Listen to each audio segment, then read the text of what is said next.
Baik pemirsa TVR Parlemen dimanapun Anda berada, sesaat lagi kita akan menyaksikan forum legislasi DPR RI yang akan membahas terkait dengan percepatan RUU pengawasan obat dan makanan. RUU ini berkaitan dengan isu mendesak yang terjadi belakangan ini akibat dugaan terdapat bahan kimia berlebih pada obat-obatan sehingga menyebabkan ratusan anak meninggal dunia dan juga beberapa dari mereka masih mendapatkan perawatan hingga saat ini. Pemirsa, pastikan Anda tetap menyaksikan TVR Parlemen untuk mengikuti jalannya forum ini karena kami akan hadirkan kepada Anda narasumber dari Balik DPR RI yakni Bapak Herman Heron, kemudian Wakil Ketua dari Komisi 9 DPR RI yakni Bapak Emmanuel Melkiades Kalena dan juga pakar dari IAKMI yakni Bapak Hermawan Saputra. Dan pemirsa, tanpa berlama-lama lagi, selamat menyaksikan.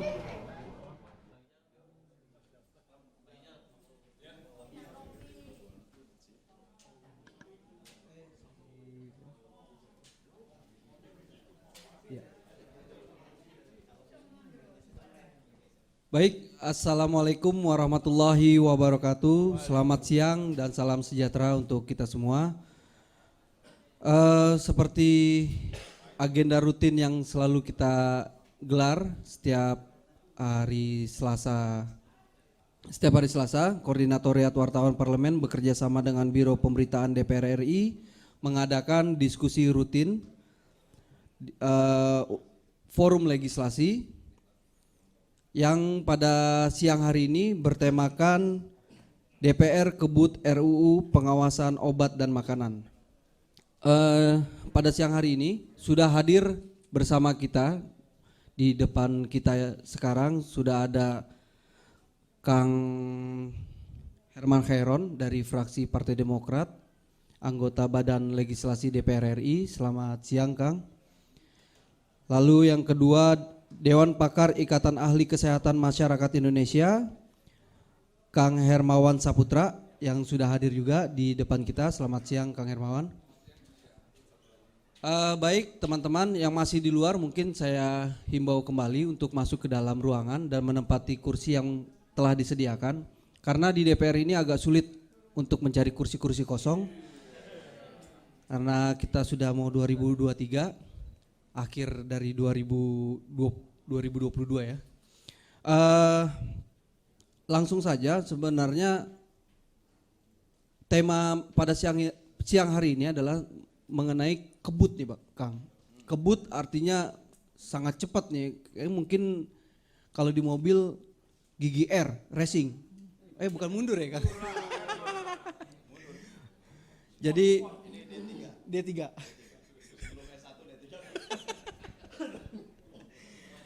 Iya, jangan sampai R-nya maksudnya racing malah jadi mundur. Jangan blong, nggak ada rem. Baik, sebenarnya kita mau tahu juga dari Balik sendiri, Balik DPR RI sudah sejauh mana? Kalau nggak salah terakhir itu sinkronisasi ya, Kang, untuk RUU obat dan makanan. Dan bagaimana nanti apakah tahun ini atau kalau tahun ini kayaknya bisa nggak sih, Kang? Tahun ini? Enggak ya? Enggak bisa ya. Karena udah mau reses lagi ya, Kang. Tahun depan lah. Masa sidang yang akan datang. Oh iya benar. Kalau masa sidang bisa 2024 ya, Kang ya. Selesai. Baik, mungkin kita butuh penjelasan terkait dengan naskahnya atau RUU-nya, sudah sejauh mana Balik membahasnya, disinkronisasinya seperti apa.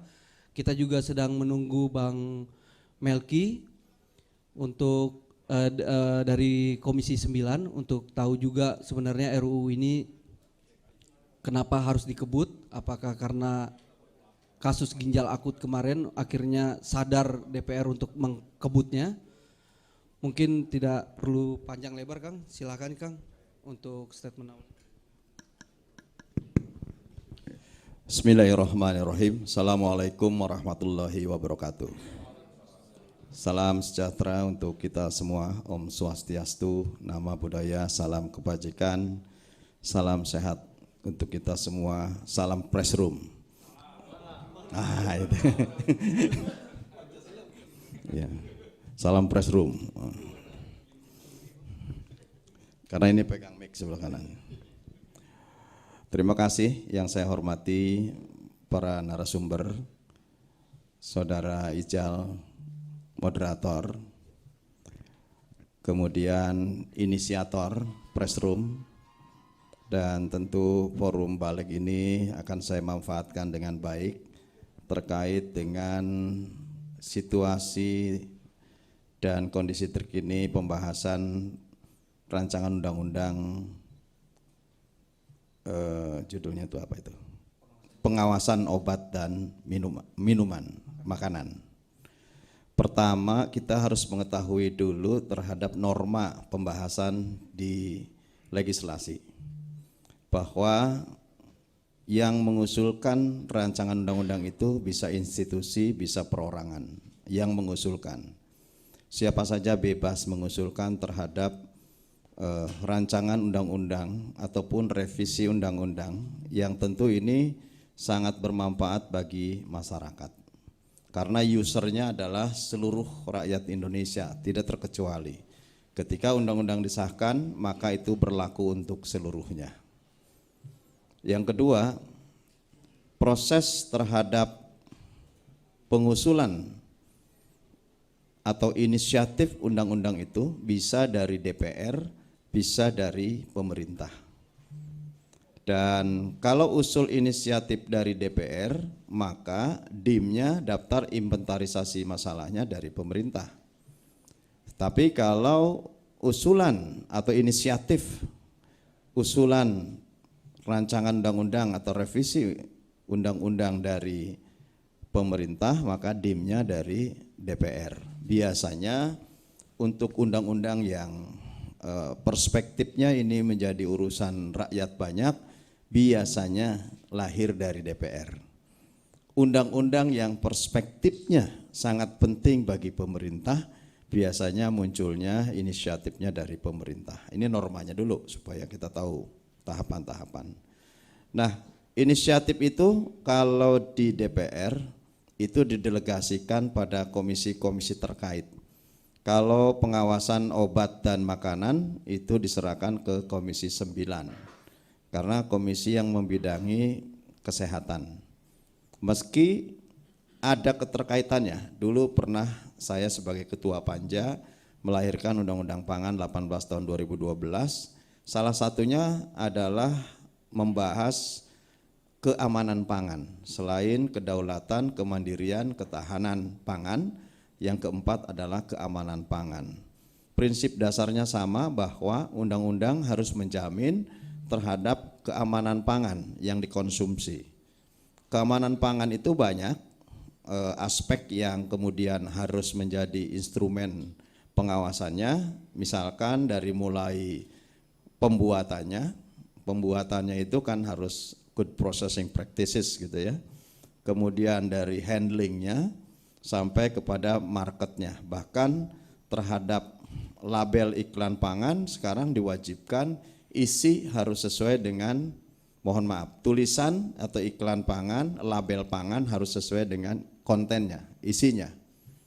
Jangan isinya air kelapa, tulisannya obat kuat misalkan. Ini terjadi.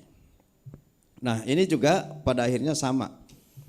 Karena badan legislasi adalah sebagai institusi pengharmonisasi seluruh undang-undang yang diinisiatif oleh DPR, oleh pemerintah, maka semua undang-undang pasti masuk di badan legislasi.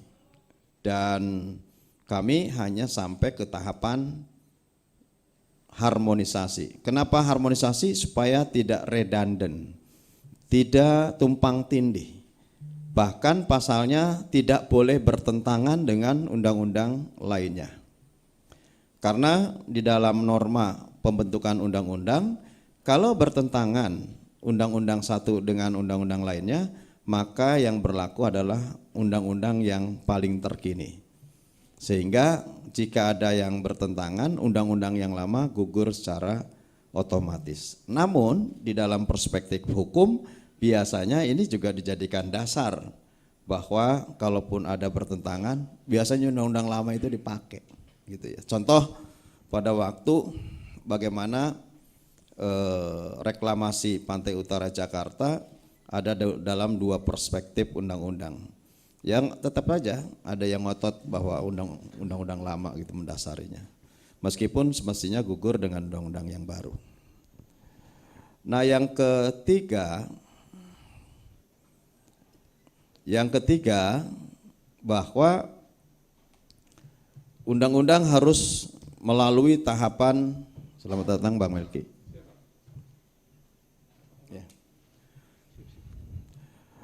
Bahwa undang-undang ya harus menjadi perspektif dan partisipasi masyarakat. Ini penting. Contoh, Undang-Undang Cipta Kerja pada akhirnya dikoreksi oleh Mahkamah Konstitusi karena tidak partisipatif, tidak mengikutkan masyarakat di dalam pelaksanaannya. Ini norma yang paling penting. Jangan sampai tiba-tiba muncul undang-undang yang merasa masyarakat tidak pernah ikut dalam pembahasannya. Masyarakat itu bisa individu, bisa juga diwakilkan oleh kelompoknya. Nah, kalau sekarang kami sedang bahas misalkan undang-undang kesehatan. Karena undang-undang kesehatan ini dalam bentuk omnibus law. Sehingga seluruh entitas yang terkait dengan undang-undang kesehatan, baik itu bidan, perawat, apoteker, dokter, komunitas-komunitas kesehatan lainnya harus diundang dan harus memberikan masukan, pandangan, pendapat atas draft yang diusulkan oleh pemerintah. Nah, terkait dengan Undang-Undang Pengawasan Obat dan Makanan, leading sektornya adalah BPOM, Badan Pengawas Obat dan Makanan. Nah, ini yang tadi saya sedikit korelasikan terhadap Undang-Undang 18 tahun 2012 tentang keamanan pangan, bahwa sesungguhnya berbagai pangan yang harus dikonsumsi itu harus aman. Nah, bagaimana dengan obatnya? Ada orang jadul nggak di sini? Mungkin sekelas saya lah orang jadul ya. Dulu pernah ada film Benyamin dengan Mansur. Filmnya jualan obat palsu. Gitu, obat palsu. Nah, dulu menjadi kelakaran sebetulnya ya, menjadi kelakaran bahwa sesuatu yang menjadi bisnis yang menguntungkan, terutama obat gitu ya, ini tidak menutup kemungkinan dari berbagai situasi yang merugikan terhadap masyarakat. Mohon maaf ini ya, mohon maaf, saya pernah berobat keluar dan saya membawa obat-obat. Saya pernah diskusi, memang yang dikhawatirkan dari obat-obat di Indonesia itu salah satunya adalah obat palsu. Karena kalau orang penyakit koreng saja kalau obatnya palsu ketika akan sembuh-sembuh gitu. Apalagi obat yang kronis, penyakit yang kronis kalau obatnya salah pasti akan salah. Beberapa waktu yang lalu kami di Komisi 6, saya juga sebagai anggota Komisi 6 selain anggota Badan Legislasi juga mengundang BPKN, Badan Perlindungan Konsumen Indonesia. Kadang-kadang nasional ya. Oh, BPKN. Kadang-kadang lupa ya, kebanyakan pikiran ini. Mau pemilu lah, mohon diawal ya. Sudah dekat pemilu itu yang dipikirkan nambah banyak. Badan Perlindungan Konsumen Nasional. Yang sebetulnya secara undang-undang diberikan mandat atas perlindungan terhadap masyarakat sebagai konsumen terhadap berbagai aspek, termasuk kejadian yang menimpa ratusan anak gagal ginjal dan pada akhirnya juga ada yang meninggal. Yang ini juga kami memberikan dukungan moral support agar mereka dapat melakukan kerja-kerja institusinya secara kuat, secara baik. Nah, sama dengan BPOM. BPOM itu diberikan tugas pengawasan terhadap obat dan makanan, mereka terus melakukan pengawasan. Tetapi lagi-lagi kenapa kemudian selalu saja muncul kasus-kasus yang ini menyebabkan bahwa kasus ini agak sulit tertangani dan bahkan terjadi berulang-ulang. Apa persoalan mendasar? Pertama, di dalam undang-undang yang semestinya diberikan hak eksekutorial, hak untuk melakukan tindakan atas pelanggarannya, ini tidak diberikan oleh undang-undang.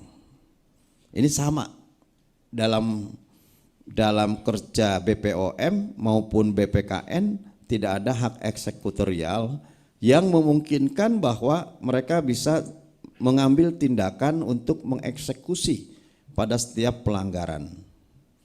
Yang kedua, apabila terjadi sesuatu hal yang kemudian menyebabkan pada penyelidikan dan kemudian ditemukan bukti awal terjadinya kesalahan, biasanya banyak hal yang bisa membiaskan terhadap persoalan itu sehingga tidak pernah ada kesimpulan di ujungnya.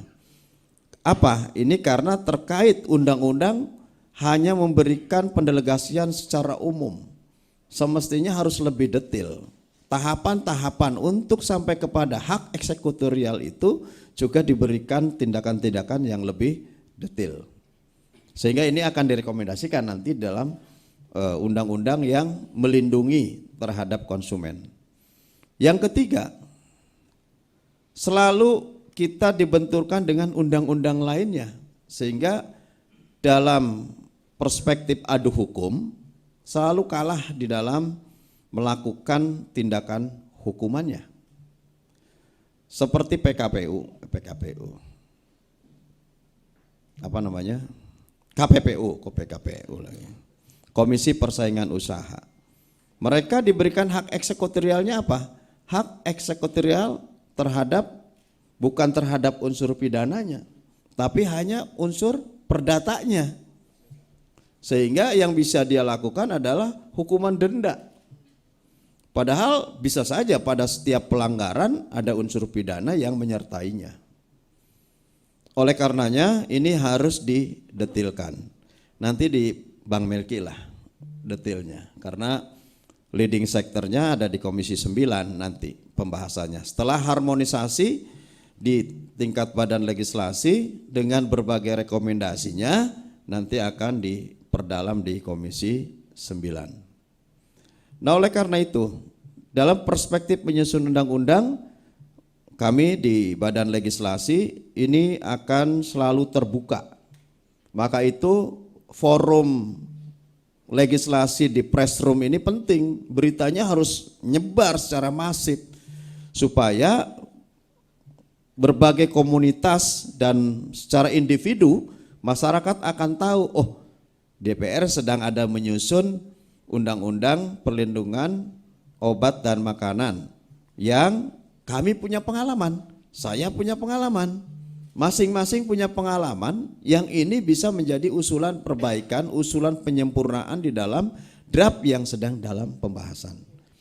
Kalau semuanya mengandalkan subjektivitas terhadap kemampuan anggota DPR, pengetahuan anggota DPR, dan subjektivitas para pemangku kepentingan, karena nanti akan dibahas bukan hanya oleh satu kementerian, tapi akan ada beberapa kementerian yang membahas kementerian terkait, maka yang terpenting adalah bagaimana diseminasi terhadap pembahasan ini lebih terbuka kepada publik, sehingga usulannya akan lebih matang.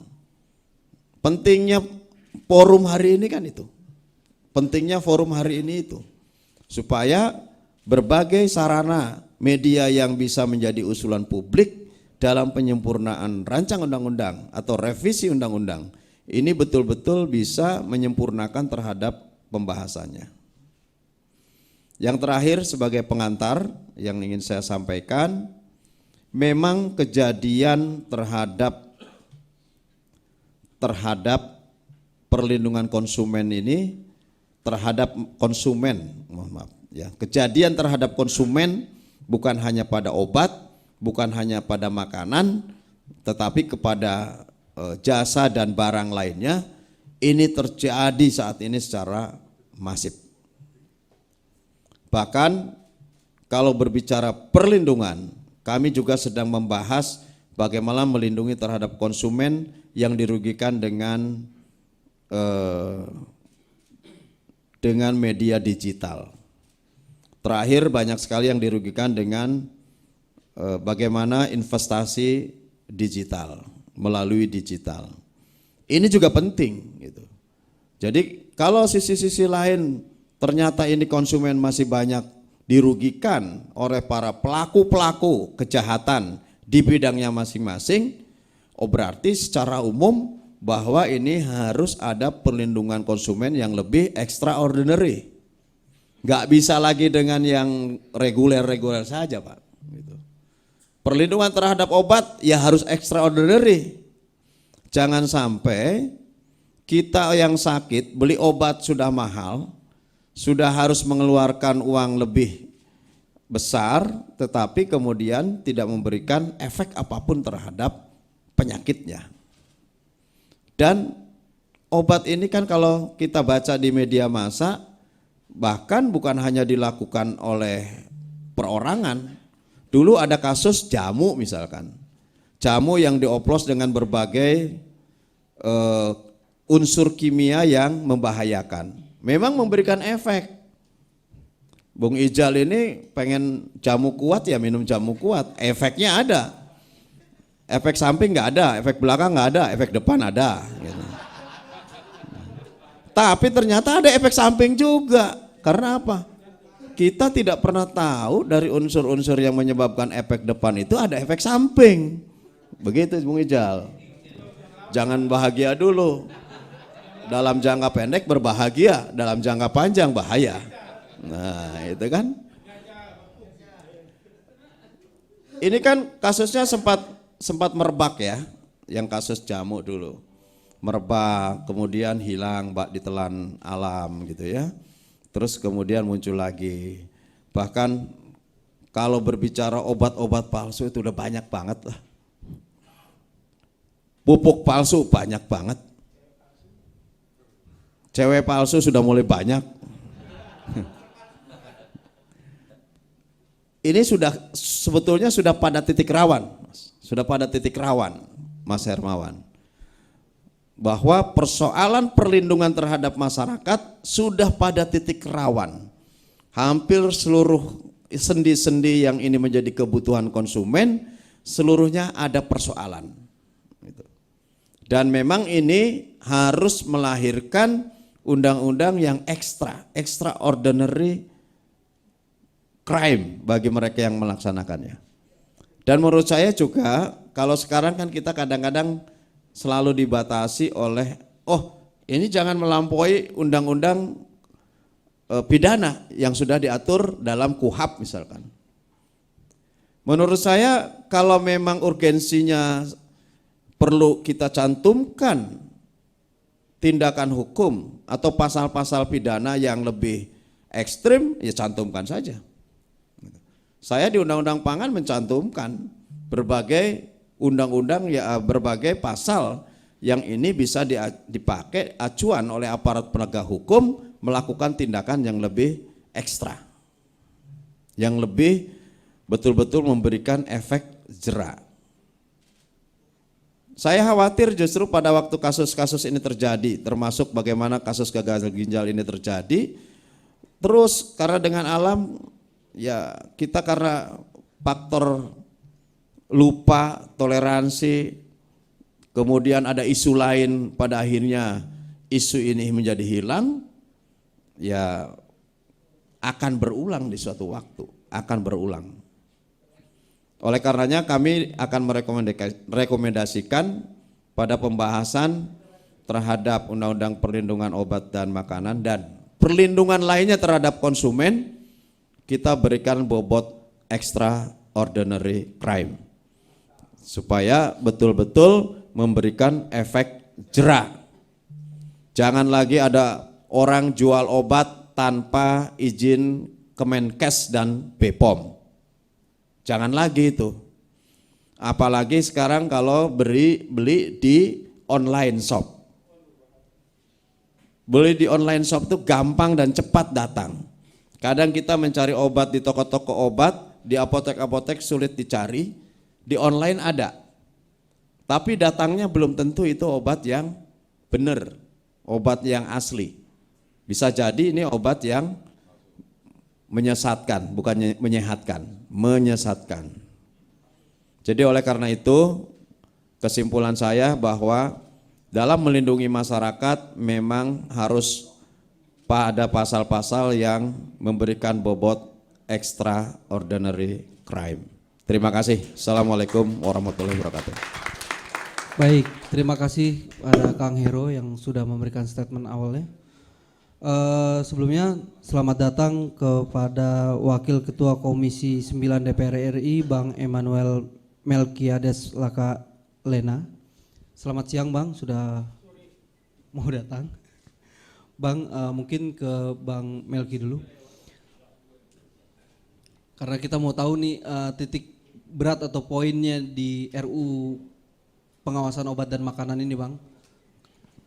Terakhir mungkin di luar dari adanya kasus gagal ginjal Bang, mungkin apalagi titik berat dari pembahasan RU ini Bang.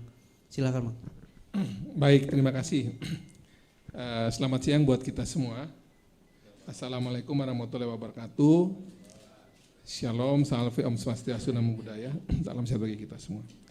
Bang Herman, senior saya di Senayan, Pak Hendrawan dan Mas Rizal ya, dan teman-teman presidium yang saya hormati. Pertama mohon maaf nih saya terlambat karena lagi tadi mimpin dengan BPJS Tenaga Kerja, bicara juga salah satu tema kita juga di sini nih, mengamankan dana investasi yang juga sekarang dana kita di BPJS Tenaga Kerja itu sudah 600 triliun lebih. Jadi makanya tadi kita lagi bahas untuk mengamankan bagaimana agar uang ini bisa selamat, aman dan juga tidak sampai ada masalah. Bapak Ibu sekalian, teman-teman sekalian, sedikit gambaran dulu nih ya, bahwa RUU tentang POM ini itu sudah dibahas dari periode lalu. Dan sempat sudah masuk di waktu itu ya, sudah masuk di pembahasan yang lebih serius sebelum kita selesai di periode lalu. Cuma sayangnya keputusan yang lalu untuk itu bisa di carry over kemarin di periode ini ternyata tidak disetujui. Kemudian dia masuk menjadi lagi program baru dalam Undang-Undang Prolegnas di periode ini, sehingga kami membahas lagi dari awal untuk membahas lagi RUU POM ini ya. Dan periode saat ini kami sudah membahas dengan 2 kampus atau sudah berkunjung ke 2 kampus ya di UI dan Pelita Harapan untuk mendiskusikan konsepnya. Dan teman-teman kami juga sudah bagi 2 tim, sudah juga dari Panja RUU POM ini kami ke Belanda dan ke Italia. Di Belanda itu adalah pusat dari pengawasan farmasi di Eropa, dan Italia di Parma itu adalah pusat untuk pengawasan makanan di Eropa. Kenapa kami lihat Eropa? Karena kami melihat bahwa karena dia melingkupi beberapa negara yang bersatu di Uni Eropa, mungkin bisa menjadi salah satu contoh bagi kita di sini. Nah, dari hasil pembahasan kami dan juga kunjungan kami ke 2 negara tersebut beberapa waktu lalu, saat ini kami di Komisi 9 sudah mengajukan RUU POM ini kepada Badan Legislasi, dan tahapannya sekarang itu sudah di tempatnya Bang Herman dan teman-teman untuk diharmonisasi, dimantapkan konsepsinya di sana, kemudian nanti akan dibalikan kepada kami untuk nanti kami ajukan kepada Badan Musyawarah. Jadi kalau sudah selesai dari Balek, kami akan mengajukan kepada Badan Musyawarah DPR untuk nantinya bisa kita jadwalkan, mudah-mudahan dalam periode ini masih bisa lolos ya, saya kira bisa ya, Bang Herman kan sudah mau selesai ya, kurang lebih 30 hari kita di Balek itu. Ya, jadi sebelum kita punya masa sidang ini ditutup, undang-undang ini sudah bisa masuk di paripurna dan bisa disetujui sebagai inisiatif DPR RI di Komisi 9, dan sudah bisa juga kita kirimkan surat kepada Presiden untuk juga bisa mulai menugaskan menteri terkait ataupun kementerian terkait, lembaga terkait untuk bisa bersama kita membahas tentang materi ini. Jadi itu prosesnya terkait dengan pembahasan RUU POM yang sudah bisa kami sampaikan. Nah, saat ini Bapak Ibu sekalian, terkait dengan lingkup pembahasan yang kami coba bahas dan dalami di Komisi 9. Semua materi kami ini tidak lepas dari apa yang menjadi dasar hukum Badan POM hari ini. Badan POM, Badan Pengawasan Obat dan Makanan, hari ini itu dudukan hukumnya adalah Peraturan Presiden nomor 80 tahun 2017 tentang Badan Pengawas Obat dan Makanan. Jadi sampai saat ini Badan POM itu bekerja, dudukan regulasinya masih pada Perpres. Perpres nomor 80 tahun 2017. Di situ disampaikan dan digariskan bahwa pengawasan obat dan makanan itu bertujuan untuk menjaga agar obat yang kita konsumsi itu bermutu berkhasiat, termasuk juga melindungi masyarakat dari penyalahgunaan obat, termasuk juga memastikan kepastian hukum, dan membuat dan memastikan bahwa pengedaran obat dan makanan itu sudah melalui pembinaan di Badan POM dan juga lintas kementerian lembaga. Sebenarnya Balai POM juga bukan cuma obat dan makanan Bapak Ibu sekalian, termasuk juga minuman, termasuk juga kosmetika dan obat tradisional. Jadi memang namanya pengawas obat dan makanan, tapi yang termasuk dalam pengawasan tugas Badan POM adalah, termasuk sampai tingkat daerah itu adalah memastikan juga mutu dan khasiat keamanan dari obat, makanan, termasuk minuman, kosmetika dan juga obat tradisional. Sehingga memang jangkauan pengaturan dalam RUU ini memang dia jangkauannya sangat luas nantinya. Kita ingin memastikan bahwa Balai POM nantinya ini, Badan POM di tingkat pusat ini, itu memastikan pengawasan terhadap obat dan makanan ya, termasuk dalam hal ini ya, minuman, kosmetika dan alat kesehatan, obat tradisional itu, meliputi pengawasan terhadap obat, bahan obat, termasuk juga bahan obat alam, ekstrak, termasuk juga tadi kosmetika, suplemen kesehatan, pangan, minuman dan sebagainya tadi itu. Jadi akan dibuka ruang yang lebih longgar agar Balai POM di tingkat pusat, kemudian di daerah itu dia punya Balai Besar POM atau Balai POM, kelas A dan kelas B, dia punya Loka POM juga dan Pos POM. Sampai paling kecil itu dia punya Pos POM di tingkat daerah yang melaksanakan tugas pengawasan dari berbagai produk tadi. Pengawasan ini kita dorong agar dilakukan mulai dari yang kita sebut dengan pre-market.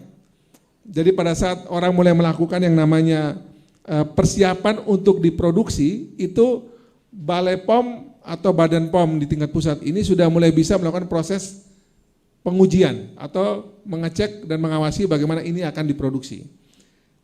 Termasuk juga pada saat dia dibuat, jadi kalau tadi pre-market itu berarti pada saat proses bahan baku, dan sebagainya maupun pada proses produksi, dan juga sampai pada proses nanti akan didistribusikan, kemudian juga akan digunakan. Nah ini jangkauan dari tugas Badan Pengawas Obat dan Makanan dan sampai kaki tangannya di bawah ini, yang paling kecil itu Pos POM untuk melaksanakan tugas yang digariskan dari undang-undang ini. Jadi betul-betul dari mulai produksinya diawasi, distribusinya diawasi, kemudian pelayanan atau pada saat penyerahan di lapangan juga akan kita awasi melalui Balai POM ini. Badan POM di pusat, Balai POM di daerah sampai pada Loka POM dan Pos POM. Badan POM itu di level pusat, kemudian Balai Besar POM itu biasanya di daerah-daerah yang besar ya. Kemudian ada juga Balai POM, ada kelas A dan kelas B. Kemudian itu digabungan beberapa kabupaten saja itu namanya Loka POM, dan mungkin khusus 1 atau maksimal 2 kabupaten itu namanya Pos POM, itu paling kecil. Itu struktur terkecil dari Badan POM itu dia ada di Pos POM. Kemudian juga di situ akan ditugaskan tenaga pengawas yang berada di lingkungan Badan POM yang untuk memastikan bahwa fungsi ini berjalan dengan baik, yang nantinya mereka adalah PNS yang memang mempunyai tugas-tugas khusus tersebut. Termasuk dalam RUU ini kita dorong agar ada sanksi administratif maupun pidana. Jadi sanksi administratif maupun pidana itu dilaksanakan untuk memastikan bahwa yang membuat dan memproduksi kemudian sampai pada di lapangan itu juga betul-betul memenuhi dan meliputi keamanan, manfaat, mutu dan seterusnya. Soal komposisi dari undang-undang ini, RUU ini sudah ini secara umum saya kira hampir sama dan beberapa stresi yang kami sampaikan tadi. Dan terkait dengan peristiwa gagal ginjal akut ini yang perlu menjadi catatan kita ke depan adalah kami juga terus mendorong agar pengawasan terhadap berbagai macam produk yang dipakai dalam industri farmasi dan juga makanan minuman, kosmetika dan obat tradisional itu betul-betul diawasi oleh Balai POM. Kemarin kami sudah rapat itu, ternyata ada sebagian dari produk yang akan dipakai untuk obat tersebut ternyata proses importasi dan pengecekan sebelum jadi produk obat itu bukan ada di wilayah Badan POM. Jadi kan ternyata ada memang yang dari awal itu memang dia masuk kategori memang bahan obat, ada yang namanya tuh zat tambahan yang dipakai dalam rangka untuk membantu agar obat tersebut bisa dipakai secara lebih optimal. Nah di situ ternyata ada sebagian diantaranya itu tidak melalui importasi yang langsung ditangani oleh Balai POM. Nah ini ke depan memang harus dibahas nanti antara lintas kementerian lembaga agar ini juga bisa ada tangan Balai POM juga mungkin bisa terlibat di situ untuk memastikan ini. Jadi importasi sudah akan kita lihat, kemudian bahan baku juga akan kita cek, kemudian proses produksi, distribusi sampai ketika penggunaan di lapangan juga itu masih akan menjadi bagian dari tugas Balai POM di level bawah, Badan POM di pusat. Kemudian juga kita akan mendorong untuk adanya penguatan ya terhadap sistem pengawasan obat yang dilakukan oleh teman-teman PPNS di lingkungan Badan POM di pusat atau Balai POM di daerah. Dalam hal pengawasan dan penindakan. Saat ini memang harus diakui bahwa Balai POM itu kadang-kadang mereka agak bergeraknya itu tidak seperti yang kita bayangkan, Badan POM di pusat maupun di daerah ini, Balai POM, Wakapom dan Pospom ini, karena fungsi pengawasan dan penindakan itu bukan di mereka. KPK ini kan untuk produksi korupsi kan dia bisa ngawasi dan dia bisa tindak ya. Nah kalau Balai POM ini dia tetap harus akan bekerja sama dengan yang lain, baik itu di pusat ataupun daerah ketika akan menindak. Jadi tadi Merwan tadi bilang benar tuh, jadi dia tidak bisa sendiri. Nah ini harus kita atur gimana caranya agar karena ini bersifat khusus, nah mestinya juga ruang bagi Balai POM atau Badan POM di pusat ini untuk menindak harus diberikan ruang. Saat ini memang kita bersyukur sih, karena di Deputi Penindakan di Balai POM Pusat, Badan POM Pusat itu seorang bintang 2 aktif, polisi. Kalau nggak salah namanya Irjen Agus Nugroho, mantan pejabat dan petinggi di Bareskrim. Saya pernah ngobrol sama yang bersangkutan, agak terbantu proses saat ini karena kebetulan Deputi Penindakannya itu polisi bintang 2 aktif. Dan dia bisa mengoperasikan penindakan ini karena dia bintang 2 aktif, koordinasinya ke Mabes Polri sampai ke Polda, Polres, Polsek itu pasti akan jauh lebih memungkinkan. Nah, tapi kan kita tidak berharap pada personilnya, tapi pada sistemnya. Nah, ini yang harus kita rapikan lagi ke depan. Dan memang saat ini seperti disampaikan, struktur dari Badan POM pusat sampai ke daerah ini cukup besar ya. Ini termasuk lembaga yang dudukan regulasinya perpres tapi kerjanya dan juga strukturnya cukup besar. Saya membayangkan kalau Anda kata dia diberikan regulasi yang kuat di dalam undang-undang ini dan diberikan kekuatan pelembagaan yang bagus, mudah-mudahan harapan kita untuk dia bisa mengawasi pengawasan obat dan makanan di negara sebesar kita ini bukan negara yang gampang ya, ini per pulau-pulau besar sekali. Saya pernah ke Nias itu, saya rada protes waktu saya ditemani sama teman-teman dari Balai POM Sumatera Utara. Kok Nias 5 tingkat 2, 1 kota 4 tingkat 2, 1 kota 4 kabupaten, itu tidak ada level pospom, nggak ada. Nah sementara di situ manusia ada hampir 1 juta. Saya bilang ini gimana kalau mereka tiba-tiba ada sesuatu, sementara kita masih menggerakkan lagi dari Medan. Nah ini salah satu contoh ya, Sumatera Utara yang sebesar itu saja ternyata dia juga dari segi pengawasan oleh teman-teman Balai POM atau Badan POM di pusat ini, kakinya nggak sampai ke daerah, cukup kuat. Nah ini salah satu contoh. Termasuk juga nanti kita akan mendorong agar undang-undang ini akan kita sempurnakan dengan mempertimbangkan kemudahan investasi, karena kita tahu bahwa bisnis farmasi ini sangat kuat modal, sangat kuat juga dengan teknologi dan sebagainya, agar nanti di era seperti saat ini pandemi ini betul-betul bisa nanti terbuka ruang untuk kita bisa mengembangkan potensi kita baik pada skala industri besar maupun UMKM. Kami terus mendorong agar melalui Balai POM di daerah, Badan POM di pusat ini agar fungsi mereka yang lain untuk mendorong UMKM itu juga bisa bertumbuh. Sebenarnya kita ini kaya dengan keanekaragaman hayati di Indonesia, termasuk terbesar di dunia.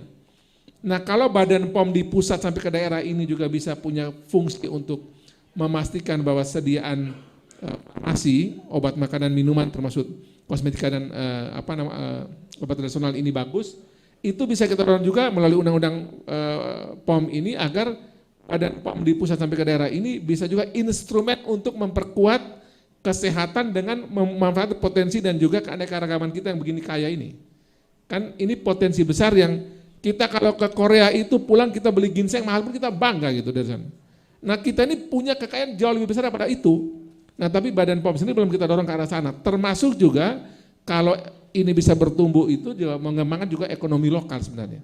Dan itu potensi besar yang kalau kita bisa dorong melalui undang-undang ini mudah-mudahan Badan POM ini juga ke depan bisa punya fungsi-fungsi tambahan semacam tadi.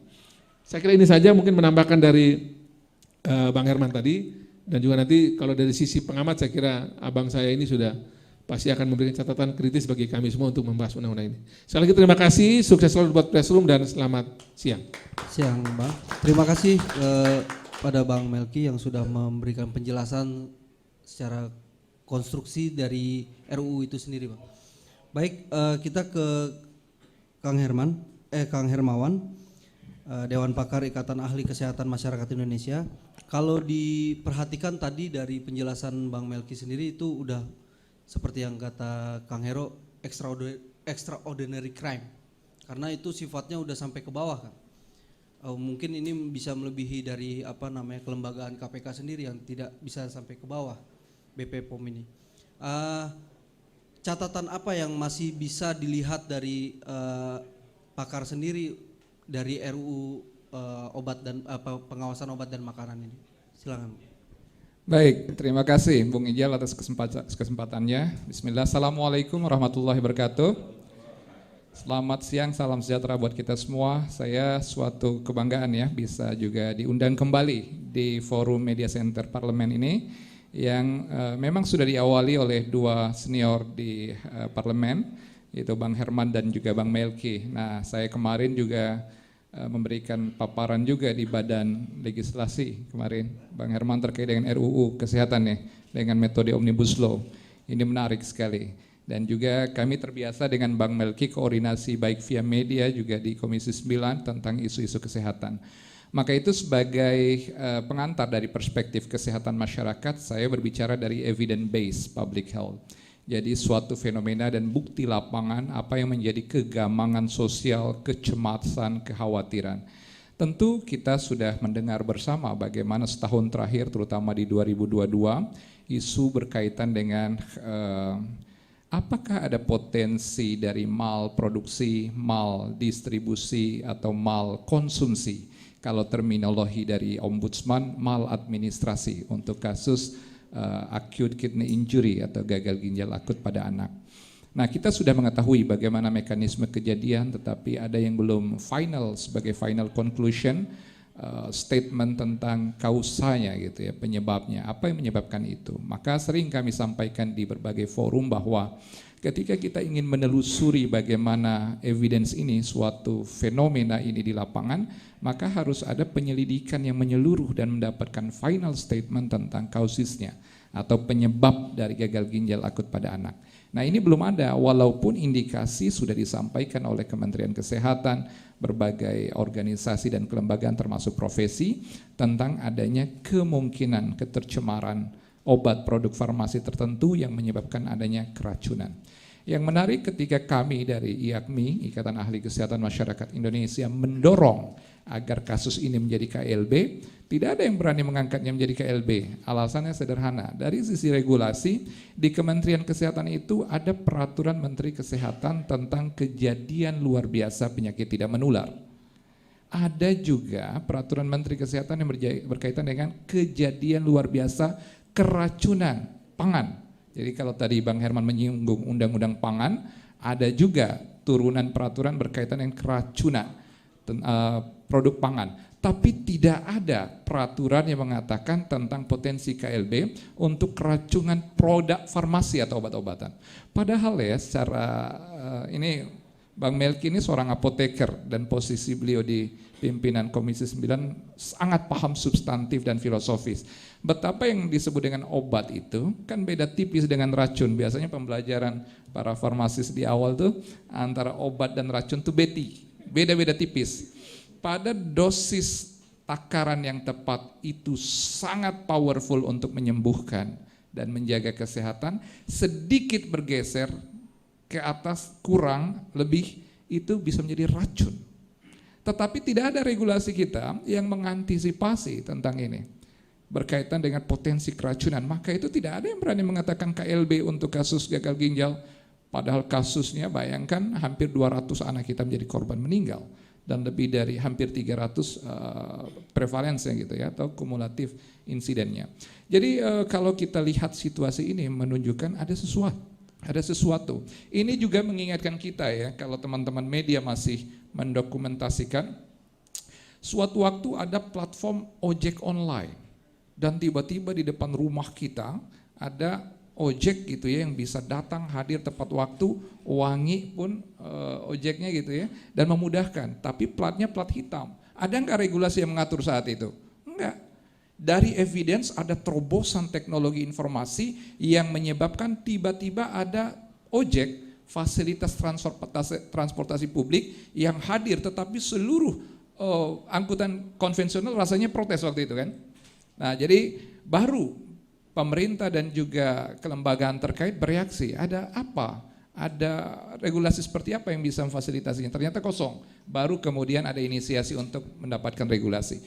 Berarti pertama adanya evidence, kejadian itu menjadi pembelajaran untuk cermin regulasi. Yang berikut, ini persis 1 minggu yang lalu, bahkan belum sampai seminggu saya bersama Kepala Badan Pengawas Perlindungan Konsumen ya, BPKN, Pak Rizal ya, kemudian juga anggota DPR RI dari Komisi 9 Pak Rahmat Handoyo kalau nggak salah, kemudian ada Prof Pur dari IPB, ada Prof Zainal dari ITB. Kita bahas mengenai adanya potensi bisphenol A pada kemasan ya, dan itu merambah sisi resiko bisnis untuk pengemasan untuk galon air minum. Apa resikonya bisphenol A? Dan ini mirip-mirip PET ya, produk polietilen juga yang ada pada bahan-bahan yang mengandung plastik. Nah ini diskusi yang menjadi polemik karena akan berkaitan dengan peraturan Kepala BPOM tentang adanya pelabelan pada galon tertentu yang menyangkut bisphenol A atau BPA. Dan ini menjadi polemik besar. Nah padahal filosofi ini juga tidak memiliki regulasi yang cukup untuk mengendalikan perilaku. Zat-zat berbahaya itu idealnya pada kendali produksi dan distribusi. Tapi kalau dipaksa pada kendali perilaku berkaitan dengan pelabelan, ini akan menimbulkan juga polemik. Nah inilah yang kita bicarakan pekan lalu juga dengan Badan Perlindungan Konsumen juga. Nah Bapak Ibu sekalian, saya ingin mengutip kembali pada hulu konstitusi kita. Ada hulu, ada hilir atau evidence. Tadi saya menjelaskan tentang evidence. Hulunya adalah Konstitusi UUD 1945 pasal 28.h ayat 1. Setiap orang berhak hidup sejahtera lahir dan batin, mendapatkan bertempat tinggal dan mendapatkan lingkungan hidup yang baik dan sehat, serta berhak memperoleh layanan kesehatan. Jadi saya ulang, ini perlu karena ini menyangkut filosofis kita berkonstitusi sekaligus menyusun peraturan dan regulasi. Jadi setiap warga negara berhak hidup sejahtera lahir dan batin, bertempat tinggal, mendapatkan lingkungan hidup yang baik dan sehat. Lingkungan hidup yang baik dan sehat ini bermakna di dalamnya termasuk lingkungan konsumsi untuk pangan, obat-obatan, dan bahan-bahan makanan lainnya. Nah, serta berhak memperoleh pelayanan kesehatan. Ini state obligation. Ini adalah kewajiban dan tanggung jawab negara untuk memenuhi hak warga negara. Jadi kalau masih ada kecemasan hingga 2022 ini tentang ada kekosongan, maka kita mendapatkan adanya inisiasi rancangan undang-undang tentang POM, pengawasan obat dan makanan ini adalah manifestasi puncak dari adanya state obligation. Maka setuju Bang Herman dan juga Bang Melki bahwa undang-undang harus menjadi undang-undang dengan RUU yang sudah digodok ini tentang POM, pengawasan obat dan makanan ini memang dibutuhkan. Hanya saja PR-nya bagaimana harmonisasinya juga. Nanti kan juga sekarang sedang digodok RUU kesehatan. Ini semacam omnibus law dari 11 undang-undang kalau nggak salah Bang Melki. Jadi bahkan dulu kita ada undang-undang wabah di tahun 84, ada undang-undang kekarantinaan kesehatan tahun 2018 ada undang-undang yang sifatnya leg generalis seperti undang-undang kesehatan, undang-undang tenaga kesehatan, tapi ada yang leg spesialis. Ada undang-undang rumah sakit, ada undang-undang tentang kedokteran, praktek dokteran, undang-undang keperawatan, kebidanan, dan lain-lain yang sebenarnya filosofinya adalah untuk memudahkan. Dan maka itu kami dari YAKMI mendukung tuh RUU Omnibus Law untuk kesehatan kemarin di Badan Legislasi. Nah di sisi lain ini juga harus ketemu karena ada irisan yang erat antara RUU Badan POM ya ini ya, RUU pengawasan ya bukan badan, RUU POM pengawasan obat dan makanan dengan RUU kesehatan, terutama menyangkut health workers tenaga kesehatan, yang menyangkut health process layanan kesehatan, dan yang menyangkut health impact dampak terhadap kesehatan masyarakat itu sendiri. Karena ada sesuatu yang berkaitan dengan unfokus dalam perlindungan kesehatan masyarakat karena banyaknya situasi yang membuat kita cemas belakangan dan akhir-akhir ini. Nah ini poin yang pertama. Cuman juga ini poin yang pertama sudah, kedua, ketiga. Nah mungkin yang sekarang keempat. Ada pelibatan stakeholders. Kami rasa dalam RDPU mungkin nanti di teman-teman parlemen ini tidak hanya berkaitan dengan peran BPOM sendiri sebagai lembaga yang punya amanat dan kewenangan di bidang ini, ada juga Kementerian Kesehatan terutama Dirjen Farmalkes, kemudian ada Dirjen Perlindungan Konsumen di Kementerian Perdagangan, tapi juga ada direktorat dan kedirjenan di atasnya di Kementerian Perindustrian yang berkaitan dengan ekspor dan impor produk atau bahan baku farmasi. Nah ini penting karena sinergitas ini yang akan menunjukkan adanya harmonisasi ketika nanti undang-undang ini terbit menjadi suatu acuan bersama ke depan. Yang berikutnya adalah stakeholders, masyarakat yang paling utama. Yang menjadi kekhawatiran masyarakat itu sederhana, obat-obatan itu dipahami sama untuk semua jenis, padahal nanti di POM itu diatur. Ada obat-obatan yang kita kenal dengan obat konvensional itu disebut obat kimia, tetapi lazimnya disebut obat titik. Tapi ada obat tradisional atau obat herbal. Nah ini yang paling sering, Bapak Ibu sekalian mungkin di media, kalau terutama di media daerah, hampir tiap hari itu ada semacam gangguan kesehatan atau keluhan yang berkaitan dengan jamu yang beredar luas. Nah jamu ini ada label formal, ada jamu-jamuan. Jamu-jamuan ini kadang produk rumahan. Ini kan termasuk apakah produk obat atau produk pangan. Siapa yang mengawasinya, ini masalah. Tiap hari ada berita berkaitan dengan ini. Dalam kategori obat tradisional itu ada yang disebut dengan jamu, ada yang disebut dengan obat herbal terbatas, ada yang disebut dengan fitofarmaka. Bahkan yang berlabel fitofarmaka itu clinical trialnya lebih dahsyat daripada obat konvensional, obat kimia biasa. Dan mahal, tidak banyak, tetapi hilirisasinya juga susah. Nah produk mulai dari obat herbal terbatas dan juga fitofarmaka bahkan jamu yang terkategori ini di Indonesia ini distribusi dan pemakaiannya tinggi tetapi pengakuan dan legalitasnya kecil. Produksinya juga mahal. Nanti pasti akan diatur, akan masuk ke dalam pengawasan ini. Tetapi di sisi lain yang menarik fitofarmaka ini contoh, itu mulai dari field estate-nya itu diawasi atau tidak, lahan. Jadi di mana titik-titik lahan yang mungkin menghasilkan bahan baku. Ini masuk nggak di dalam itu nanti pengawasan. Itu juga akan menentukan. Bahkan sampai hilirisasi penggunaan. Fitofarmaka itu ini 2021 digodok oleh Kementerian Kesehatan melalui Dirjen Farmalkes. Apakah dimasukkan dan diakui di e-katalog obat? Bahkan bisa nggak menjadi formula obat di rumah sakit? Selama ini tidak, maka itu di dalam pemakaiannya, penggunaan presepannya oleh JKN melalui BPJS itu tidak termaktub tentang penggunaan fitofarmaka ini dalam pemberian layanan kesehatan. Nah artinya kalau tidak beredar resmi di Vaskes pelayanan kesehatan, di mana dia beredar? Di masyarakatkah, di toko-toko obatkah, bagaimana prosesnya?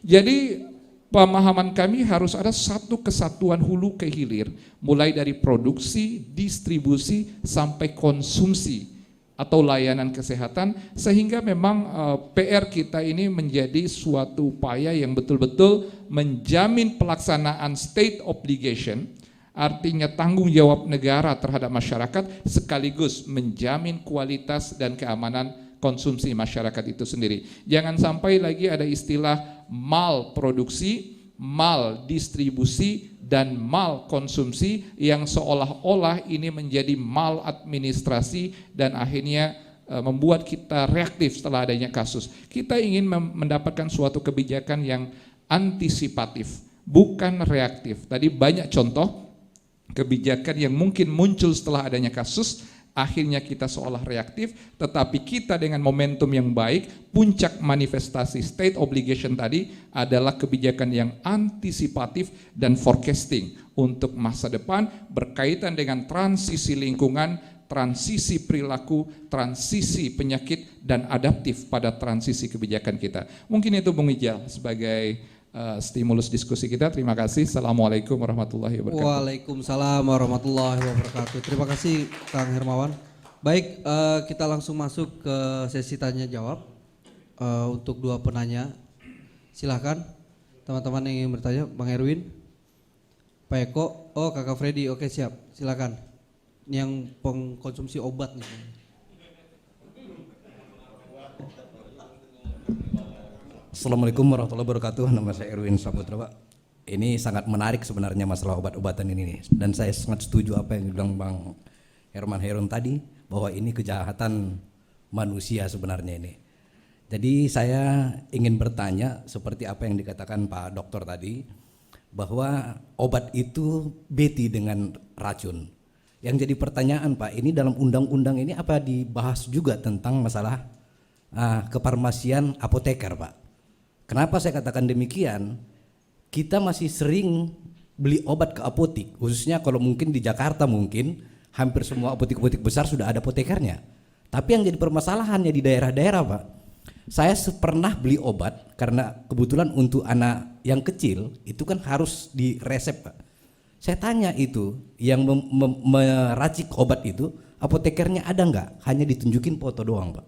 Di apotek itu nggak ada apotekernya. Itu sebenarnya sangat rawan juga, mengingat tadi saya kaget dengan apa yang dikatakan Pak Dokter tadi ini. Obat itu beti dengan racun. Terus yang kedua, kalau nggak salah dulu Pak, masalah undang-undang ini ada sedikit terhenti masalah munculnya isu tentang narkotika. Apakah dibahas juga tentang masalah undang-undang itu di masalah narkotika ini di undang-undang ini? Selanjutnya Pak, masalah untuk sinkronisasi undang-undang agar tidak nanti tumpang tindih, karena kita tahu bahwa undang-undang tentang kefarmasian, undang-undang pangan, undang-undang kesehatan kan sudah ada Pak. Bagaimana nanti untuk mensinkronkan ini agar tidak lagi tumpang tindih? Saya rasa sekian pertanyaan saya. Wabillahi taufiq wal hidayah. Assalamualaikum warahmatullahi wabarakatuh.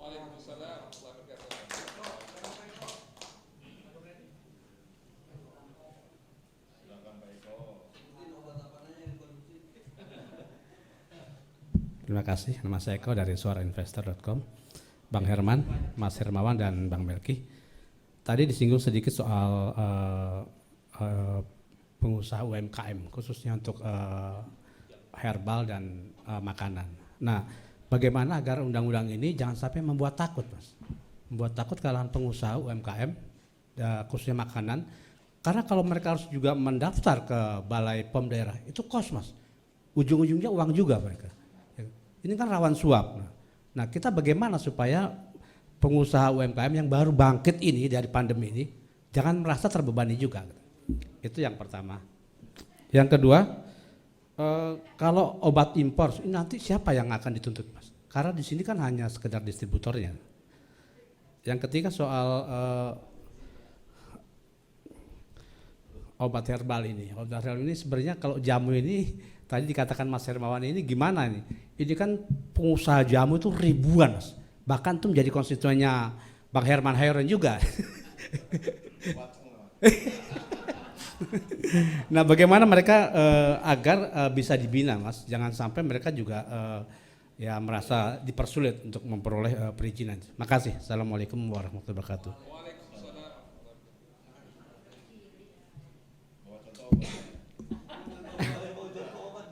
Baik, terima kasih. Saya Freddy JPNN. Ini mungkin studi kasus ya. Ini bukan kasus tapi sebagai contoh. Ada label nomor BPOM, artinya kan sudah mendapat rekomendasi dari Badan POM. Nah, dalam kaitan dengan tema kita adalah pengawasan. Saya ingin memastikan Pak Melki misalnya mitra dengan BPOM dalam kaitan dengan pengawasan obat, produk obat dan makanan misalnya.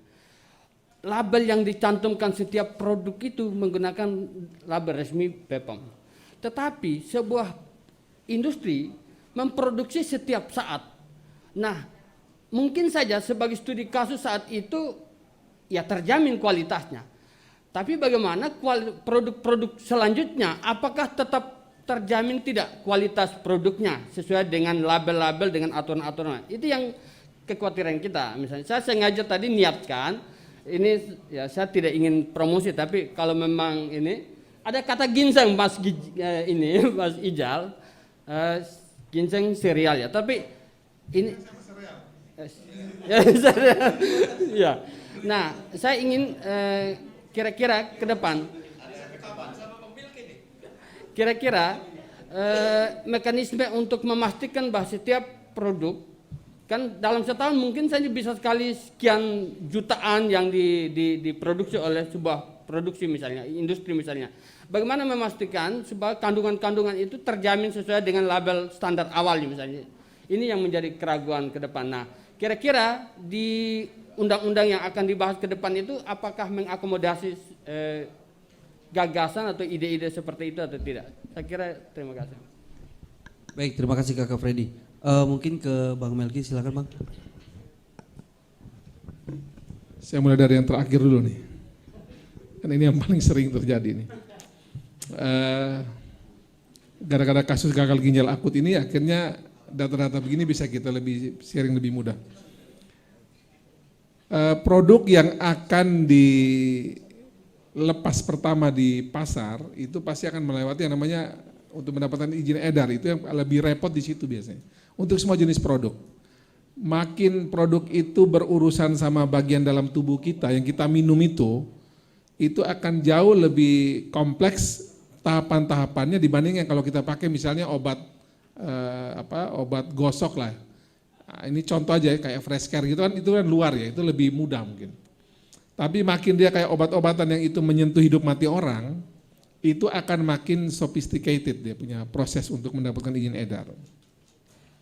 Kalau saya bantu teman-teman anak-anak muda yang urus UMKM di Badan POM itu atau di Balai POM daerah, itu kalau cuma menyangkut tentang minyak gosok itu cepat, tidak terlalu repot. Tapi kalau sudah menyangkut tentang obat-obat yang itu terkait dengan hidup matinya kita, itu pasti akan jauh lebih rumit. Nah, obat-obat itu atau setiap produk yang mendapatkan izin edar itu, ketika dia akan diproduksi dalam jumlah tertentu lagi itu kita sebut yang ada namanya kayak macam orang sebut namanya batch. Batch itu adalah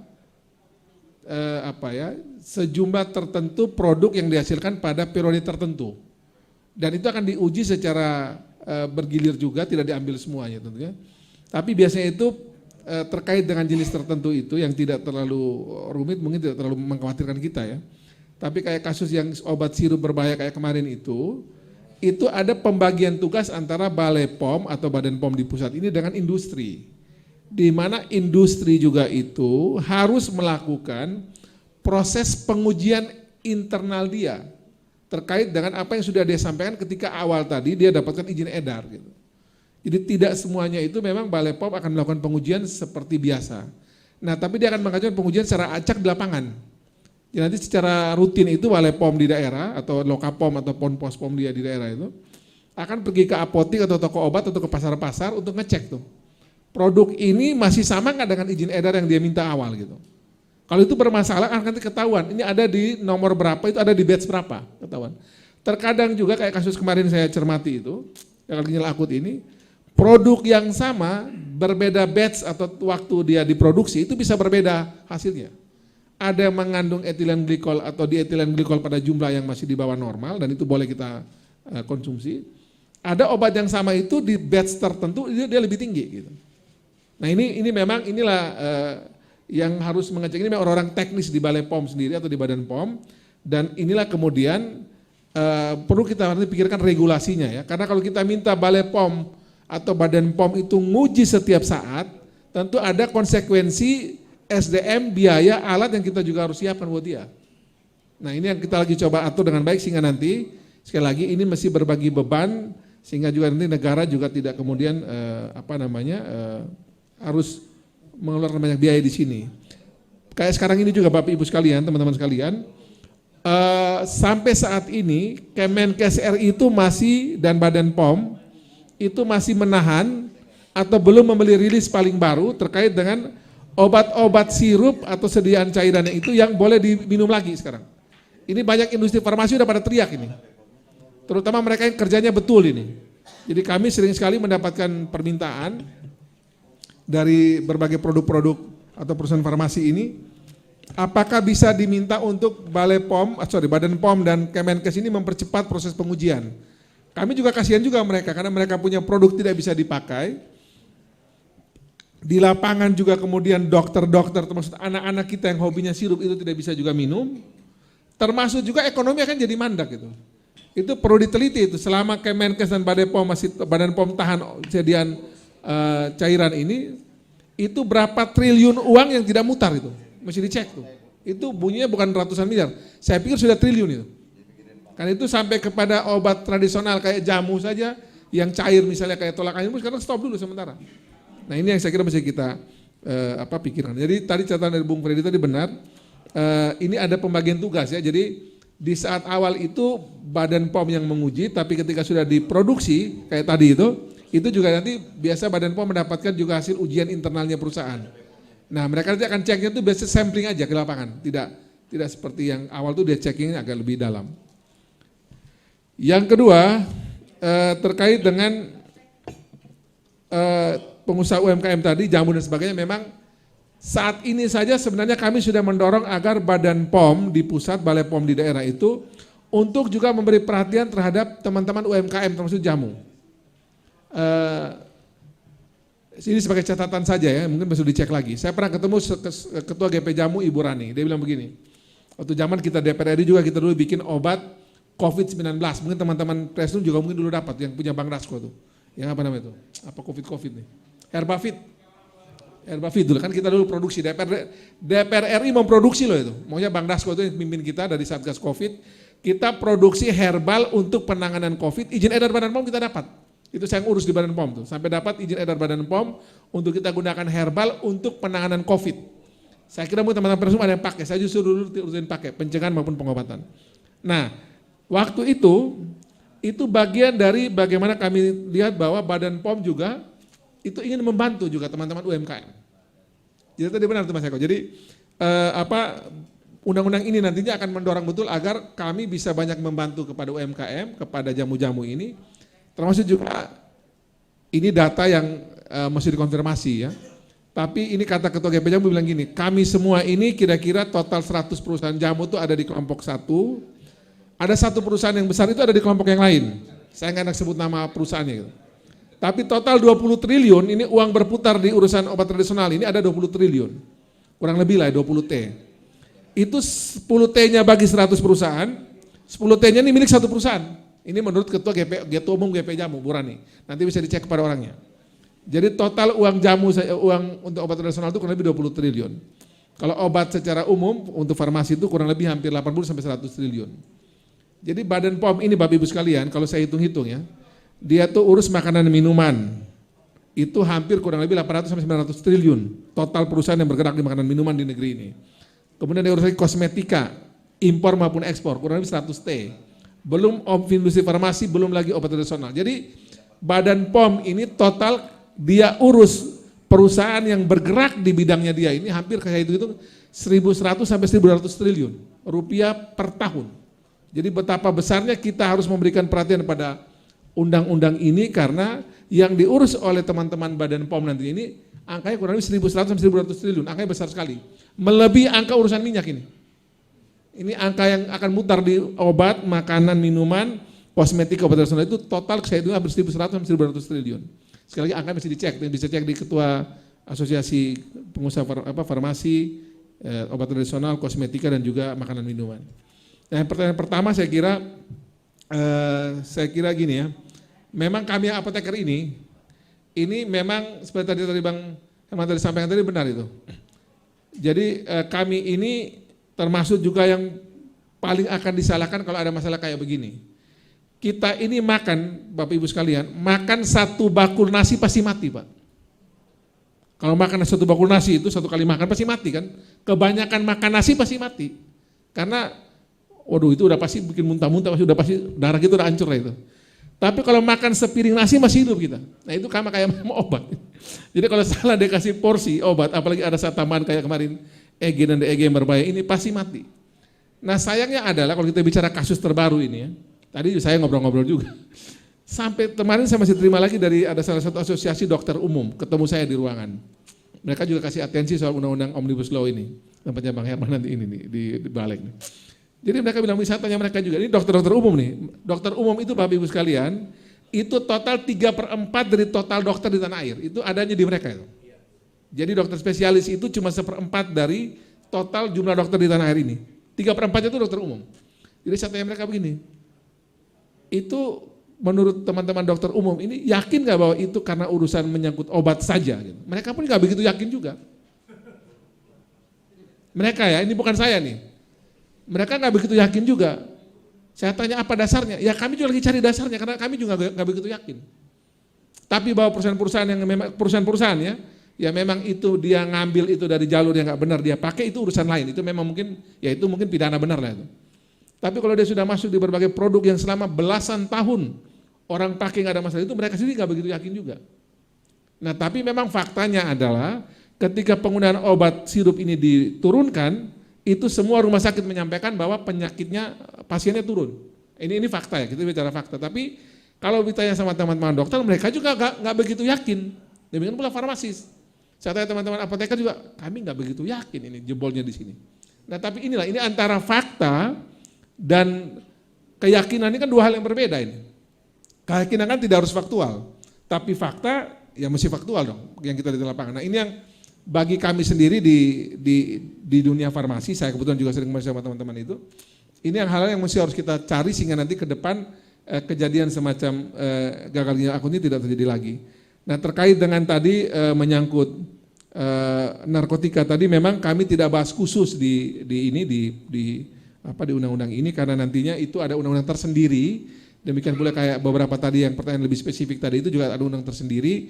Undang-undang Waspom ini memang lebih kepada kita lagi perkuat, perjelas, lengkapi dengan berbagai macam alat agar teman-teman di Badan POM nantinya ini bisa melakukan proses pengawasan dengan baik sampai ke lapangan. Saya kira demikian. Terima kasih. Siap, terima kasih Bang Melki. Kang Hero, silakan untuk terkait mungkin sinkronisasi ya Kang antara undang-undang pangan dan undang-undang lainnya terkait undang-undang POM. Ya, karena rujukannya adalah Perpres dan mengangkat sebetulnya Perpres ini ke level yang lebih tinggi. Ini mudah-mudahan tidak ada hal yang terlalu rumit untuk disinkronisasi. Jadi kalau tadi tahapannya bahwa diharapkan oleh Bang Melki ini sampai kepada pengambilan keputusan inisiatif DPR mungkin bisa cepat. Karena kan tahapan dari komisi sudah disepakati fraksi-fraksi masuk ke harmonisasi, nanti hasil harmonisasi balik lagi ke Komisi 9, Komisi 9 diusulkan kepada Bamus untuk diparipurnakan menjadi inisiatif DPR. Nah setelah diketok inisiatif DPR dikirim ke pemerintah, pemerintah akan berkirim surat termasuk Anpres dan daftar inventarisasi masalah. Itu melalui pembahasan kembali nanti pada tingkat pembahasan tingkat pertama di Komisi 9. Tergantung kepada DPR, tapi dipastikan karena mitra kerjanya di Komisi 9, ya mudah-mudahan tidak dibahas di Komisi 8 gitu ya. Dengan Menteri Agama nanti. Nah, nanti baru setelah itu kita akan masuk kepada pengambilan keputusan tingkat 2. Jadi kalau tahun ini agak tidak mungkin lah itu menjadi undang-undang. Mungkin sekitar 2 masa sidang ke depan itu baru bisa diselesaikan. Mudah-mudahan tidak masuk dalam tahapan pemilu yang semuanya disibukkan dengan kepemiluan baik secara institusi, kepartaian maupun secara individu, ini bisa berjalan. Nah, esensinya sebetulnya kalau kita melihat ya namanya juga pengawasan. Pengawasan ya pasal-pasalnya harus memiliki kekuatan untuk bisa mengeksekusi. Tadi saya katakan hak eksekutorialnya harus kuat di situ. Jadi pada waktu terjadinya illegal logging, ya banyaknya illegal logging ramai di mana-mana, itu kan undang-undangnya hanya mengacu kepada undang-undang kehutanan dan undang-undang lingkungan gitu. Pada akhirnya Komisi 4 pada waktu itu membentuk undang-undang penegakan hukum untuk kehutanan. Kita bikin undang-undang perlindungan terhadap kehutanan dan pemberantasan illegal logging pada waktu itu. Ya setelah itu agak surut gitu karena terhadap wilayah-wilayah tertentu yang menjadi perlindungan ini semakin kuat pasalnya, bahkan bila mana perlu pasalnya pakai pasal minimal. Itulah extraordinary crime-nya di situ.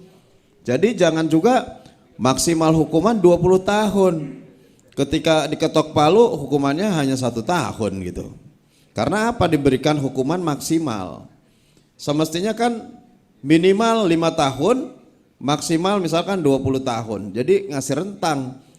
Paling rendahnya diketok palu ya karena dinyatakan bersalah ya 5 tahun. Nah ini yang harus dilakukan. Yang kedua ya beri ancaman hukuman di atas 5 tahun. Sehingga ketika kemudian dinyatakan tersangka maka bisa dipenjarakan. Kan kalau pidana umum di bawah 5 tahun tersangka itu belum tentu bisa ditangkap gitu ya. Tidak ditahan. Nah ini yang menurut saya harus betul-betul dikuatkan di situ sehingga pengawasannya bisa betul-betul memberikan efek jera kepada siapapun pelakunya. Jadi jangan sampai ketika filmnya Binyamin S, si Mansur membuat produk obat palsu, obat eksim waktu itu gitu. Ya hukumannya hanya dipukul pakai sendal gitu loh. Jadi ya nggak ada efek jera gitu. Ya harusnya ditangkap, dihukum seberat-beratnya, kemudian barangnya disita karena tadi ini menyangkut kesehatan masyarakat, menyangkut upaya masyarakat untuk menyehatkan dirinya atas penyakitnya dan kemudian mencari obatnya. Nah kalau tidak, ini juga bisa digeret kepada pasal berlapis. Ya, jadi bisa saja diterapkan bahwa untuk nanti di pasal-pasalnya diterapkan bahwa untuk hal-hal yang terkait dengan pelanggaran tindak pidana di obat-obatan ya bisa berlapis. Bisa karena melakukan tindak pidana pemalsuan, penipuan, dan mengancam kesehatan masyarakat. Kan banyak, tapi harus dibunyikan dalam undang-undang. Sehingga pada waktu terindikasi mereka itu memang melakukan tindakan itu, langsung pasal berlapis itu bisa diterapkan gitu. Tapi kalau nggak dibunyikan ya buat apa? Undang-undang hanya mengatur sosialisasi, diseminasi, kemudian pengawasan dengan membangun struktur institusi, dibangun balai-balai, ya percuma gitu. Karena efek jerahnya tidak ada di situ. Nah yang kedua, bagaimana dengan yang pelaku obat-obat herbal dan obat alternatif lainnya yang skala kecil? Disitulah dibutuhkannya ada pasal-pasal afirmatif. Tapi juga ini jangan menjadi pasal karet. Karena biasanya ketika kemudian memberikan pasal afirmatif, kadang-kadang ini dijadikan pasal karet. Sehingga bisa meringankan terhadap hukuman yang semestinya dia melakukan hukuman pemberatan gitu ya. Jadi dalam berbagai suasana, contohkan ya, pada waktu saya membahas tindak pidana di dalam undang-undang pangan, perlakuannya berbeda. Artinya bagi skala yang usaha menengah nggak usah sekarang itu, menengah itu sudah skalanya sudah skala miliaran sekarang. Jadi skala kecil ultramikro atau skala mikro ultramikro atau skala kecil ultramikro, maka masih diberikan pembinaan misalkan. Itu bisa dibunyikan dalam undang-undang gitu. Nah, tapi di penjelasannya harus disebutkan apa yang dimaksud dengan skala kecil dan ultramikro itu. Kalau tidak disebutkan, inilah disebut pasal karet yang pada akhirnya bisa meringankan terhadap siapapun para pelakunya. Nah, oleh karenanya menurut saya kalau betul-betul bahwa ini dianggap sebagai undang-undang yang sangat penting, urgent, dan betul-betul dapat menjadi perlindungan bagi masyarakat, ya pertama BPOM yang selama ini hanya punya hak untuk pengawasan diberikan hak eksekutorial, bisa mengeksekusi. Karena PPNS diatur di dalam tata peraturan penegakan hukum. Jadi PPNS bisa untuk melakukan tindakan. Di Kementerian Perdagangan bisa mereka melakukan polis lain bisa gitu ya. Nah, kemudian apakah bisa sampai kepada penyelidikan? Semestinya bisa lah. Kalau memang ini menyangkut persoalan yang spesifik, profesi spesifik kan, artinya obat itu kan kalau yang menyelidikannya BPOM beda mungkin dengan yang menyelidikannya Polsek. Betul enggak? Ini kan spesifik gitu. Begitu ya. Jadi menurut saya bisa saja hak penyelidikan kita berikan. Namun hak penyidikannya berikan kepada APH, aparat penegak hukum. Sehingga kalaupun diberikan hak eksekutorial, bisa saja haknya diberikan sampai kepada hak penyelidikan. Nah, sehingga betul-betul penyelidikannya sesuai dengan ilmu pengetahuan ataupun kemampuan profesionalitasnya BPOM. Jangan sampai kita tidak diberikan hak itu. Nah, yang ketiga tadi, selama tidak diberikan hukuman berat dengan status extraordinary crime, nah ini menjadi main-main aja gitu. Apalagi kalau BPOM-nya nggak punya hak eksekutorial, disegel, dinyatakan bersalah oleh BPOM, diserahkan kepada APH 86. Nah, ini bahaya gitu ya. Ya tidak semuanya tentu, tidak semuanya ya. Tapi ada gitu ya, ada oknum ya. Jadi ini yang harus menjadi pembenahan kita, sehingga berikanlah nanti Bang Melki di dalam undang-undangnya BPOM itu peran PPNS-nya diperkuat, kemudian sampai kepada penyelidikan. Gak apa-apa, penyelidikan itu kan menggali informasi dan persoalan yang terjadi atas pengawasannya, kemudian baru penyidikannya nanti bisa dilakukan ketika penetapan tersangka, bisa dilakukan secara bersama-sama dengan aparat penegak hukum. Sehingga betul-betul dokumen dasarnya ini memperkuat terhadap penegakan hukum di dalam pengawasan obat dan makanan. Pasal-pasal afirmatif harus ada, tapi harus diperjelas nanti di dalam penjelasan. Saya udah menyusun undang banyak banget ya, jadi kadang-kadang pusing gitu. Banyak banget undang-undang gitu. Demikian menurut saya, dan saya kira diramu Bang Melki juga tadi jelas banget gitu ya. Dan kalau bisa di akhir udah cukup sebetulnya ini. Nanti bolak-balik terus gini. Gitu. Tinggal Bang Hermawan silakan untuk bagaimana harapan publik sebetulnya. Kalau ini manfaatkan Bang Hermawan, jadi harapan publiknya seperti apa sih? Kami bisa menangkap ini gitu. Bisa menangkap kami dalam proses harmonisasi di Balik, bisa juga nanti digunakan pada waktu pembahasan oleh Bang Melki di tingkat pembahasan di komisi. Demikian, terima kasih dan saya kembalikan kepada Ijal Sikumbang. Ya, terima kasih Kang Hero. Mungkin sekaligus penutup Bang Hermawan untuk memberikan penjelasannya singkat Bang. Baik, terima kasih Bang Ijal. Jadi Bapak Ibu sekalian, ada beberapa yang masih rancu di dalam pernyataan kelembagaan ya terkait dengan evidence base yang sering kita simak di berbagai media. Ketika tadi sih Bang Melki sudah menyinggung, ada yang disebut pre-market, ada yang disebut post-market.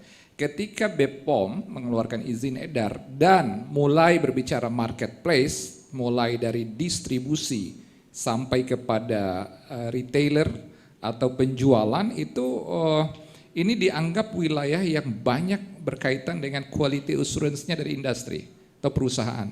Kemudian masuk ke retailer, penjualan, di sana ada apotik di mana-mana, boleh jadi juga ada beberapa vaskes, dan nanti akan berkaitan dengan konsumsi. Nah, yang menarik, Kementerian Kesehatan melalui Direktorat Farmalkes itu kemudian memiliki program yang sifatnya pengawasan, tetapi inisiatifnya adalah provider base.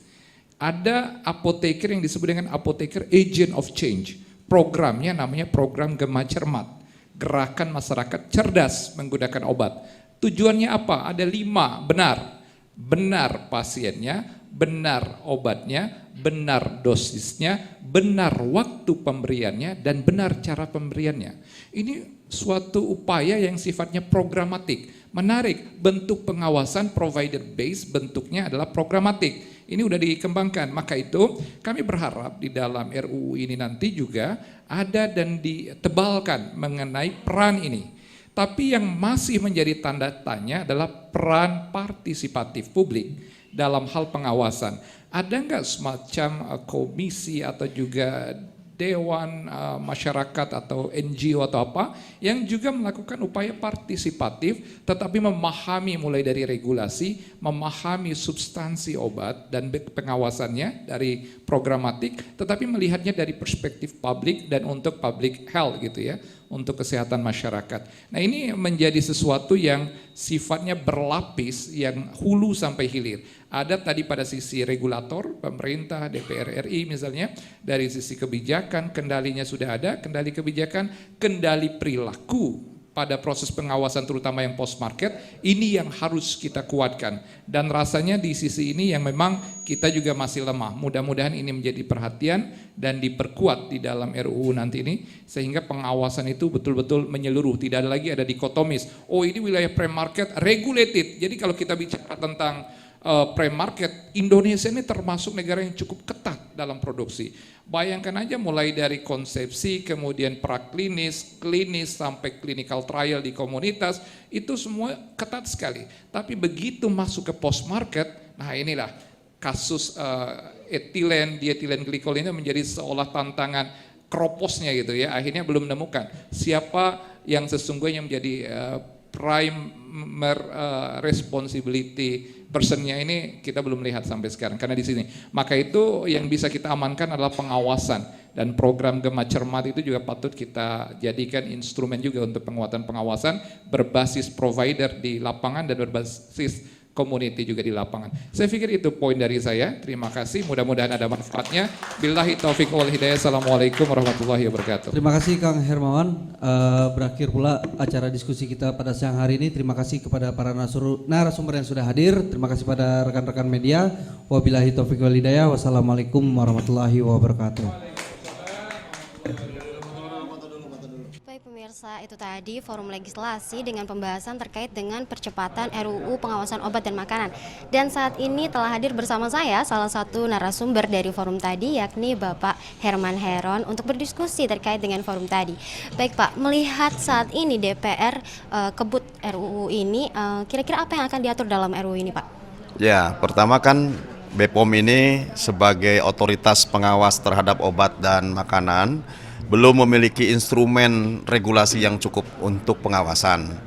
Oleh karenanya Komisi 9 berinisiatif dan kemudian dikirim ke kami di Badan Legislasi. Jadi saya hadir sebagai anggota Badan Legislasi yang kami jamin tidak akan lama lah pembahasannya, karena ini kan hanya masuk dalam situasi sinkronisasi saja supaya betul-betul undang-undang ini tidak redundant, tidak bertabrakan, tidak bertentangan dengan undang-undang atau pasal-pasal di undang-undang lainnya, dan bahkan kalaupun sejalan di mana lihat esensinya, sehingga kemudian apakah harus di redundant atau tidak gitu. Nah, oleh karena itu kalau di tempat kami bisa cepat, namun kan tahapan selanjutnya setelah harmonisasi masih ada tahapan yang harus disetujui bersama di paripurna dan kemudian dikirim ke pemerintah. Pemerintah akan memberikan respon balik atas rancangan undang-undang tersebut ke DPR melalui surat presiden yang isinya nanti akan memberikan amanat kepada beberapa kementerian dan tentu dibarengi dengan daftar inventarisasi masalah. Nah, ini proses akan dibahas kembali di komisi teknis terkait dan kemudian mengambilan keputusan tingkat 1, tingkat 2 dan kembali kepada paripurna bersama pemerintah disetujui bersama menjadi undang-undang. Jadi proses inilah yang kemudian menjadi panjang. Kalau ditanya apakah proses di balik bisa lebih cepat? Sangat bisa, karena kami memang bisa fokuskan kepada satu atau 2 undang-undang yang memang ini dianggap urgent, apalagi ada kejadian luar biasa kemarin yang semestinya kita tetapkan sebagai kejadian luar biasa, yaitu terhadap gagal ginjal anak-anak yang terindikasi ya diakibatkan oleh obat-obat yang kemudian berefek samping terhadap metabolisme tubuh anak-anak itu. Nah, yang kedua yang harus dilakukan adalah selain percepatan proses tadi adalah bagaimana secara substansi kita memberikan hak eksekutorial, ya hak yang sampai kepada penyelidikan. Karena secara profesionalnya BPOM memiliki profesionalitas di bidang obat dan makanan. Memang dari awal dibentuknya BPOM adalah sebagai spesialis institusi yang untuk bisa mengawasi, semestinya selanjutnya setelah mengawasi melakukan tindakan, mengeksekusi dan menyelidiki terhadap tindakan kejahatan di bidang obat dan makanan. Nah, setelah itu baru masuk kepada tahapan bagaimana penetapan melakukan penyidikan. Nah, penyidikan bisa saja nanti diserahkan kepada aparat penegak hukum. Sehingga nanti penyidikan, penetapan dan kemudian berapa tahun dan segala macamnya juga bisa diatur di dalam regulasi rancangan undang-undang pengawasan obat makanan ini. Nah, kalau sudah itu ada, hak eksekutorialnya ada, kita juga harus menetapkan karena ini sangat bermanfaat dan dapat melindungi kesehatan masyarakat dari berbagai tindakan hukum atas obat dan makanan yang itu setiap dikonsumsi oleh orang banyak, oleh masyarakat banyak, dikonsumsi artinya ini menjadi hajat hidup masyarakat banyak, maka terhadap pelaku kejahatannya bisa ditetapkan ini sebagai kejahatan extraordinary crime. Nah, kalau kejahatannya adalah kejahatan ekstra, maka juga tindakan hukumnya harus menggunakan hukum minimal. Misalkan diberikan hukum minimal 5 tahun sehingga masuk kepada penetapan tersangka untuk ditahan pada waktu penetapan tersangka. Ini banyak hal yang tentu harus membuat efek jerak. Sekali lagi regulasi bukan hanya mengatur pengaturan sistem institusi, pembentukan balai dan lain sebagainya, tetapi harus kepada bagaimana memberikan efek jerak terhadap para pelaku kejahatan di bidang obat dan makanan. Baik Pak, terkait dengan harmonisasi dari RUU ini sendiri, apa yang akan dilakukan agar tercipta kesesuaian dengan berbagai hal dan juga berbagai pihak Pak? Ya, tadi kan sudah terdeteksi gitu bahwa ada irisan dengan Undang-Undang 18 tahun 2012 tentang pangan. Ada keamanan pangannya, irisan, bahkan dari sampai mulai sistem produksinya, kemudian handlingnya, ya, kemudian juga sampai kepada bahan pangannya. Tadi disebutkan juga bahan tambahannya, ya, kemudian sampai kepada penyimpanan, ya, carrying cost, carrying sistemnya bagaimana, kemudian sampai kepada peredarannya, bahkan juga sampai kepada label pangan atau label obatnya. Ini yang harus kita sinkronkan sehingga betul-betul tidak bertabrakan lah satu pasal dengan undang-undang. Kemudian ada undang-undang kesehatan. Dan pada saat yang sama kan kami juga sedang membahas di Badan Legislasi, sedang membahas undang-undang kesehatan dengan mekanisme Omnibus Law. Ini juga yang harus disinkronisasi dengan rancangan undang-undang ini. Jadi sudah ada identifikasi beberapa peraturan dan perundang-undangan yang ini insya Allah bisa lebih mempercepat terhadap harmonisasi di tingkat Badan Legislasi. Terima kasih Pak.